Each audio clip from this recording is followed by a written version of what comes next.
Assalamualaikum warahmatullahi wabarakatuh. Perkenalkan, nama saya Dani Budianto dari kelas Manajemen App semester 6 akan mempresentasikan tentang mata kuliah Ekonomi Manajerial di semester 6. Di sini saya akan menerangkan apa saja yang saya ketahui tentang mata kuliah ini dari awal pertemuan sampai akhir pertemuan. Definisi ekonomi manajerial satunya. Ekonomi manajerial adalah aplikasi teori ekonomi dan perangkat analisis ilmu keputusan untuk membahas bagaimana suatu organisasi dapat mencapai tujuan atau maksudnya dengan cara yang paling efisien. Keterkaitan dengan teori ekonomi. Suatu organisasi dapat memecahkan masalah keputusan manajemennya dengan menerapkan teori ekonomi dan perangkat ilmu keputusan. Teori ekonomi ada dua, yaitu ekonomi mikro dan ekonomi makro. Mikro adalah konsumen, individu, pemilik sumber daya, dan perusahaan bisnis. Ekonomi makro yaitu output, pendapatan, pekerjaan, konsumsi, investasi, harga secara total dan agregat secara keseluruhan. Ilmu keputusan. Ilmu keputusan menggunakan perangkat matematika ekonomi dan ekonometri untuk membentuk dan mengestimasi model keputusan yang ditunjukkan untuk menentukan keputusan perilaku optimum perusahaan.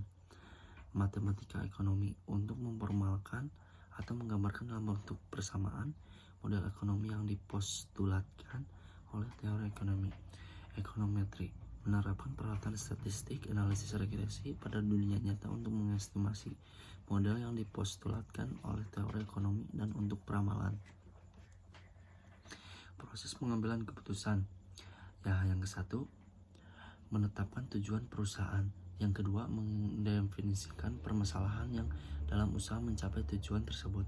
Yang ketiga, mengidentifikasikan berbagai solusi. Yang keempat, memilih solusi terbaik dari solusi yang tersedia. Yang kelima, mengimplementasikan keputusan tersebut. Teori perusahaan. Perusahaan adalah suatu organisasi yang menggabungkan dan mengorganisasikan berbagai sumber daya dengan tujuan untuk memproduksi barang atau jasa untuk dijual. Fungsi perusahaan. Membeli perusahaan sumber daya atau input berupa tenaga kerja, modal, dan bahan mentah untuk diubah menjadi barang dan jasa untuk dijual. Pemilik sumber daya. Pekerja dan pemilik modal, tanah, dan bahan mentah menggunakan pendapatan yang diperoleh dari penjualan jasa atau sumber daya untuk membeli barang dan jasa yang diproduksi oleh perusahaan. Kendala-kendala dalam operasi perusahaan. Keterbatasan ketersediaan input penting. Kendala hukum yang dihadapi perusahaan meliputi upah minimum, standar kesehatan dan keselamatan, standar emisi polusi, undang-undang pelarangan praktik bisnis yang tidak jujur. Selanjutnya, keterbatasan ruang pabrik atau gudang dan dana modal. Jadi, tujuan utama perusahaan adalah untuk memaksimumkan kekayaan atau nilai perusahaan dengan mengatasi kendala-kendala yang dihadapi. Keterlibatan teori perusahaan. Masalah pemilik, pengelola, atau masalah prinsipal agen. Pengelola atau manajer bisa saja tertarik untuk memaksimumkan kepentingannya sendiri daripada kepentingan prinsipal pemilik. Masalah pemuasan. Manajer kurang mampu untuk memaksimumkan laba tetapi hanya dapat berusaha untuk memuaskan beberapa tujuan dalam hal penjualan, pertumbuhan laba, pangsa pasar, dan sebagainya. Perusahaan lebih bersifat memuaskan daripada memaksimumkan organisasi. Sifat dan fungsi laba. Laba bisnis atau usaha bisnis, profit, mengacu pada pendapatan perusahaan dikurangi biaya eksplisit, biaya akuntansi perusahaan. Biaya eksplisit adalah biaya yang benar-benar dikeluarkan oleh perusahaan untuk membeli atau menyewa input yang dibutuhkan dalam produksi, upah tenaga kerja, bunga modal, sewa tanah, dan pengeluaran bahan mentah. Laba ekonomi. Pendapatan perusahaan dikurangi dengan biaya eksplisit dan biaya implisit. Biaya implisit mengacu pada nilai input yang dimiliki perusahaan dan digunakan untuk proses produksinya sendiri. Gaji pengusaha yang dapat diperoleh bila ia bekerja untuk perusahaan lain. Hasil yang dapat diperoleh perusahaan dari menginvestasikan modal dan menyewakan lahan dan input lain milik perusahaan ke perusahaan lain. Teori laba. Teori laba dalam menghadapi risiko, yaitu berhasil di atas normal dibutuhkan oleh perusahaan untuk masuk dan bertahan di beberapa bidang yang memiliki resiko di atas rata-rata. Eksplorasi minyak misalnya. Teori laba karena pergesekan. Laba timbul akibat pergesekan atau gangguan dari keseimbangan jangka panjang. Teori laba monopoli. Beberapa perusahaan dengan kekuatan monopoli dapat membatasi output dan mengenakan harga tinggi dibandingkan pada persaingan sempurna, dengan demikian menghasilkan laba. Teori laba inovasi. Laba adalah panjaran dari pengenalan inovasi yang berhasil. Teori laba efisiensi. Perusahaan yang lebih efisien dari rata-rata perusahaan akan memperoleh laba di atas normal. Fungsi laba. Laba yang tinggi merupakan tanda bahwa konsumen menginginkan output industri lebih banyak. Untuk perusahaan yang efisiensinya di atas rata-rata, merupakan ganjaran dari efisiensi yang lebih besar tersebut. Laba memberikan sinyal yang penting untuk realokasi sumber daya yang dimiliki masyarakat sebagai perubahan selera dan permintaan sepanjang waktu. Etika bisnis dan globalisasi. Etika bisnis adalah prinsip nilai dan kepercayaan yang mendefinisikan keputusan dan tindakan yang benar dan yang salah. Globalisasi adalah perekonomian dunia di mana merupakan suatu sistem tunggal yang saling tergantung satu dengan yang lainnya. Permintaan. Permintaan merupakan salah satu aspek terpenting dalam ekonomi manajerial, penting bagi penciptaan, kelangsungan hidup, dan profitabilitas perusahaan. Hal-hal yang mempengaruhi permintaan konsumen adalah harga dari komoditas tersebut, pendapatan konsumen, harga dari barang yang berhubungan substitusi dan komplementer, selera konsumen. Permintaan individual terhadap komoditas. Permintaan timbul karena keinginan konsumen dan kemampuannya. Teori permintaan konsumen. Jumlah komoditas yang diminta merupakan suatu fungsi atau bergantung pada harga komoditas tersebut, pendapatan konsumen, harga komoditas yang berhubungan, dan selera konsumen. Fungsi permintaan individual. Nah, contohnya seperti ini. Permintaan menghadapi pendapatan. Pada saat pendapatan konsumen meningkat, mereka akan membeli lebih banyak komoditas umum. Ya, contohnya sepatu, steak, film, liburan, pendidikan, mobil, rumah, dan lain-lain. Disebut juga barang normal. Namun ada juga barang dan jasa yang tidak akan banyak dibeli oleh konsumen pada saat pendapatannya meningkat. Ini disebut sebagai barang interior. Contohnya nasi aking, gorengan, telur rebus, nasi goreng misalnya, dan lain-lain. Efek permintaan pasar. Efek kereta atau bandwagon. Efek orang melakukan permintaan terhadap suatu komoditas karena orang lain membelinya. Biasanya kurva permintaan menjadi lebih datar. Efek kesombongan, snob effect. Banyak konsumen yang berusaha tampil berbeda dan eksklusif dengan meminta lebih sedikit komoditas-komoditas yang banyak diminta oleh orang. Kurva permintaan pasar menjadi lebih curang. Permintaan yang dihadapi perusahaan bergantung pada ukuran permintaan pasar atau industri terhadap komoditas tersebut, bentuk organisasi industrinya, dan jumlah perusahaan yang ada dalam industri tersebut. Bergantung pula pada tipe barang yang dijual. Barang tahan lama, barang fast moving, tidak tahan lama. Biasanya barang tahan lama lebih bergejolak, tidak stabil dibandingkan fast moving. Struktur pasar, jumlah perusahaan versus permintaan. Monopoli. Yang kesatu itu monopoli. Jika perusahaan satu-satunya produsen dari suatu komoditas dan tidak ada substitusi yang dekat, contohnya Pertamina dan PLN. 2. Persaingan sempurna. Terdapat banyak perusahaan yang menghasilkan barang yang homogen atau identik, dan setiap perusahaan selalu terlalu kecil untuk memengaruhi pasar, yaitu contohnya pertanian, barang grosiran pasar. Yang ketiga, oligopoli. Terdapat sedikit perusahaan di dalam perusahaan yang memproduksi barang yang homogen. Ya, contohnya semen, baja, kimia, atau di heterogen terdiferensiasi, mobil, rokok, minuman ringan misalnya.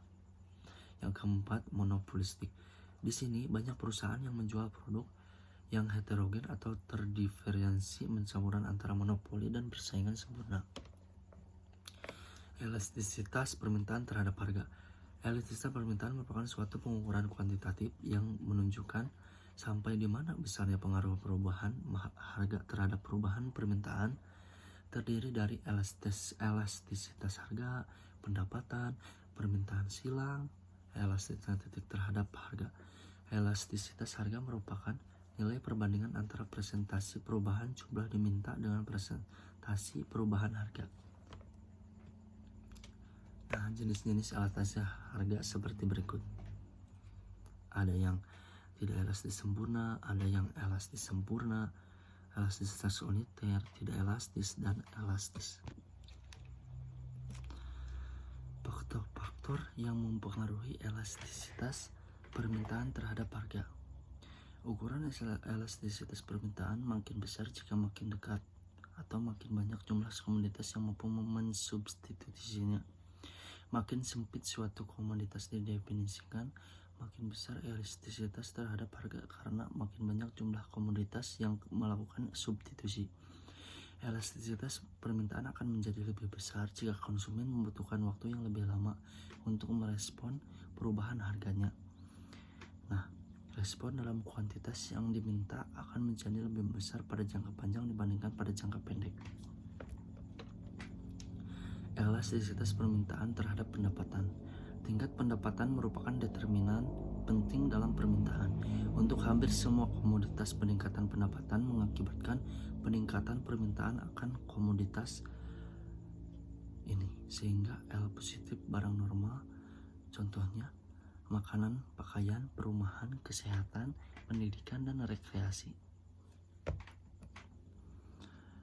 Analisis regresi sederhana. Analisis regresi sederhana hanya melakukan analisis regresi untuk dua variabel. Satu variabel independen, satu variabel dependen. Multikolinearitas merupakan korelasi keterkaitan yang tinggi antara variabel-variabel bebas dalam suatu komoditas regresi linear berganda. Heterogeneisitas merupakan ketidaksamaan varian dari residual satu ke pengamatan bebas dalam suatu model regresi linear berganda. Autokorelasi. Terjadi korelasi antara suatu periode ditambah dengan periode sebelumnya. Analisis regresi adalah untuk melihat pengaruh antara variabel bebas terhadap variabel terikat. Jadi tidak boleh ada korelasi antara observasi dengan data observasi selanjutnya. Sebelumnya. Struktur pasar dan tingkat persaingan. Proses di mana tingkat harga dan output ditentukan sangat dipengaruhi oleh struktur pasarnya. Pasar terdiri atas pembeli dan penjual aktual maupun potensial suatu produk tertentu. Struktur pasar mengacu pada lingkungan persaingan di mana pembeli dan penjual produk berinteraksi. Jenis-jenis struktur pasar. Persaingan sempurna. Bentuk organisasi pasar di mana terdapat banyak pembeli dan penjual dan produk bersifat homogen. Monopoli. Bentuk organisasi pasar di mana hanya ada satu perusahaan yang menjual produk yang tidak memiliki substitusi dekat. Persaingan monopolistik. Bentuk organisasi pasar di mana terdapat banyak penjual produk yang terdiferensiasi dan perusahaan-perusahaan cukup mudah keluar dan masuk ke dalam industri dalam jangka panjang. Oligopoli. Bentuk organisasi pasar di mana hanya ada sedikit penjual sebuah produk yang homogen ataupun terdiferensiasi. Ciri persaingan sempurna. Banyak pembeli dan banyak penjual. Pembeli dan penjual penerima harga. Produk bersifat homogen. Sumber daya dengan mobilitas sempurna. Pelaku ekonomi mempunyai pengetahuan atau informasi sempurna. Contoh, bursa efek, pasar modal, pasar uang, dan komunitas pertanian. Penentuan harga dalam persaingan sempurna. Harga produk ditentukan pada perpotongan antara kurva permintaan dan kurva penawaran pada produk tersebut. Perusahaan merupakan price taker karena harga ditentukan pasar dan tidak memiliki kekuatan mempengaruhi. Kurva permintaannya berbentuk horizontal dan memiliki elastisitas tak terhingga. Monopoli. Penjual tunggal dan banyak pembeli, tidak ada substitusi produk, hambatan dan dalam mobilitas sumber daya karena perusahaan menguasai sepenuhnya persediaan bahan baku yang dibutuhkan untuk memproduksi barang atau jasa. Memiliki hak cipta dan paten. Memiliki skala ekonomis yang tinggi. Monopoli alami. Adanya hak monopoli dari pemerintah. Contoh, PLN, KAI, Pertamina. Persaingan monopolistik merupakan campuran antara persaingan sempurna dan monopoli. Unsur persaingan sempurna berasal dari banyak penjual dan banyak pembeli. Unsur monopoli berasal dari produk terdiferensiasi. Sumber daya dan mobilitas sempurna bisa menentukan karakteristik produk dan beban penjualan sendiri, mampu menentukan harga dan kuantitas produknya sendiri. Contoh, fast food outlet, pakaian, industri retail, toko sepatu, dan lain-lain. Oligopoli, arti dan sumbernya. Oligopoli adalah suatu bentuk organisasi pasar di mana penjual atas sebuah produk yang homogen atau terdiferensiasi jumlahnya sedikit. Apabila hanya ada dua penjualnya, namanya duopoli. Oligopoli murni apabila produknya homogen. Oligopoli terdiferensiasi adalah apabila produk terdiferensiasi. Contoh oligopoli produk homogen adalah baja, aluminium, kaca, besi, dan lain-lain. Produk terdiferensiasi mobil, rokok, sabun, dan deterjen, dan lain-lainnya. Sebenarnya banyak. Arsitektur perusahaan yang ideal. Arsitektur perusahaan adalah jalan atau cara perusahaan di organisasi bergerak atau beroperasi dan merespon perubahan di pasar. Beberapa arsitektur perusahaan ideal. Perusahaan ideal berkonsentrasi pada kompetensi inti dan mensubkontrakkan seluruh aktivitas lainnya. Perusahaan ideal adalah organisasi pembelajar. Perusahaan yang ideal akan mengoperasikan pabrik atau perusahaan dengan benar-benar efisien. Perusahaan ideal mengkombinasikan fisik dan maya dengan tanpa halangan. Perusahaan yang ideal adalah perusahaan yang bisa dengan segera bereaksi, real-time enterprise. Perusahaan maya atau virtual corporation, jaringan kerja kontemporer perusahaan independen, pemasok, pelanggan, dan bahkan pesaing yang bergabung bersama dengan kontribusi kemampuan intinya masing-masing untuk secara cepat mengambil keuntungan di pasar. Syaratnya, perusahaan maya harus dibentuk oleh rekanan yang dapat diandalkan dan terbaik di bidangnya. Jaringan kerja harus melayani keinginan untuk semua rekanan dalam kondisi yang menguntungkan. Setiap perusahaan harus memberikan orang yang terbaik dan terpandai untuk jaringan kerja. Tujuan jaringan kerja harus jelas. Jaringan kerja tersebut harus membangun infrastruktur komunikasi yang terintegrasi antara setiap perusahaan. Relationship enterprise. Relationship enterprise adalah jaringan perusahaan independen yang membentuk aliansi strategis untuk membangun kapabilitas dan bisa hadir secara geografis yang dibutuhkan untuk menjadi pemimpin global di bidangnya. Relationship enterprise lebih bersifat jangka panjang, keterkaitan lebih stabil dan lebih luas daripada perusahaan maya. Contohnya, industri pesawat udara, penerbangan, telekomunikasi, dan mobil. Terima kasih.